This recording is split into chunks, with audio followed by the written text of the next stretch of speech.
اليوم معانا جهاز فيميد لتنظيف الجيوب الأنفية. الجهاز براءة اختراع عالمية.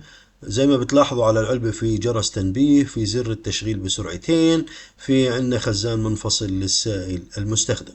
الجهاز لطيف كتير وصغير وسهل حمله من الكبار والصغار، بيحتوي على عدة ميزات. أهمها في عندك سرعة مزدوجة، تنبيهات صوتية، المؤقت التلقائي، مقاوم للماء، بطارية قابلة للشحن، غسول أنف لاسلكي، وبعدين تصميم منخفض الضوضاء، يعني صوته خفيف جدا. اوكي، ما بزعج.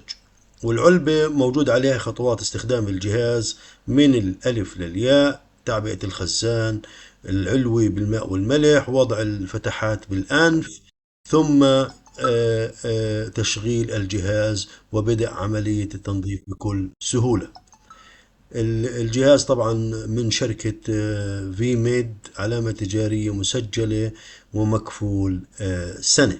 خلينا نتعرف على الجهاز من الداخل. أول إشي محتويات العلبة. الجهاز نفسه زي ما بتلاحظوا جهاز سهل الحمل والاستخدام، عليه كبسة زر ومؤقت والجرس التنبيه. الخزان العلوي، هذا الخزان العلوي وهذا الخزان السفلي.